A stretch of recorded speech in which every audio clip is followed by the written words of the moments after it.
Praise the lord. Shalom. యేసుక్రీస్తు నామములో మీ అందరికీ శుభములండి.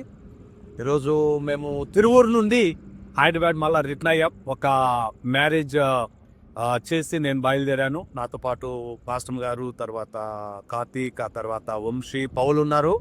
సో వెళుతున్న మార్గంలో కొత్తగా మాకు ఒక హైవే వేశారు. సో హైవే మీద ఉండి ఎందుకో ఇది చూడగానే చాలా మంచిగా అనిపించింది. దేవుడు ఒక తలంపుని ఇచ్చాడు. ఆ తలంపుని మీతో పంచుకోవాలని నేను ఆశపడుతూ ఉన్నా. చూడండి, జీవితము అనేటటువంటిది ఒక్కొక్కసారి ఒక్కొక్క రీతిగా ఉంటుంది. చూడండి, ఒక్కోసారి మనము రోడ్డు మీద వెళ్తున్నట్టు అప్పుడు అంత సాఫీగా ఉంటుంది. సో ఒక్కోసారి హైవే మార్గంలాగా ఉంటుంది, ఏం అడ్డు ఉండవు, చక్కగా మన మార్గంలో మనం పోతూ ఉంటాం. అయితే ఒకటేంటంటే, మనము ఒకవేళ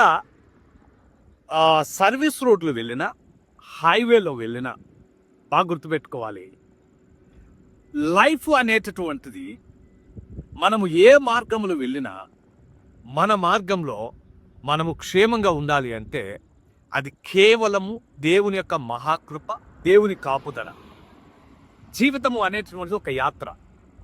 ఇశ్రాయేలు యాత్రలు దేవుని సన్నిధి వారికి తోడుగా ఉంది. మనందరికి బాగా తెలుసు, పగలు మేఘస్తంభంగా, రాత్రి అగ్నిస్తంభంగా దేవుడు ఇశ్రాయేలుకు తోడుగా ఉండి నడిపించాడు. సో లైఫ్లో కూడా బాగా గుర్తుపెట్టుకోవాలి, అరణ్యం కావచ్చు, ఎడారి కావచ్చు, హైవే కావచ్చు, సర్వీస్ రోడ్ కావచ్చు, లైఫ్లో ఏసే మనకు తోడుగా ఉంటే ఒకవేళ మనం ఉండే పరిస్థితి ఎలాగైనా ఉండొచ్చు, కానీ మనం ఉన్న చోట కూడా దేవుడు మనకి ఏది కావాలో దయచేస్తాడు. దేవుడు మనకు తోడవుతాడు, మనల్ని కాపాడుకుంటాడు, పోషిస్తాడు, సంరక్షిస్తాడు, అన్నిటిని అనుగ్రహిస్తాడు. మనకు కావలసిందల్లా ఒక్కటే, అదేంటంటే మనం ఏ మార్గంలో ఉన్నా we need the presence of God. దేవుని సన్నిధి మనకు ఉంటే చాలు. మోషే అందుకని అన్నాడు, నీ సన్నిధి నాతో రాకపోతే నన్ను ఇక్కడి నుంచి కొనిపోవద్దని అంటాడు. సో కనుక జీవిత యాత్రలో మనం ఏ పరిస్థితులు ఉన్నా, ఎక్కడ ఉన్నా దేవుని సన్నిధి మనకు తోడుంటే చాలు. సో కాబట్టి మోషేలాగా మనం కూడా అడగాలి, దేవా మేము ఏ మార్గంలో ఉన్నా, ఎక్కడ ఉన్నా, జీవిత యాత్రలో నీ సన్నిధి మాకు తోడుగా ఉంచి మమ్మల్ని నడిపించాయి అనుకుంటే చాలు.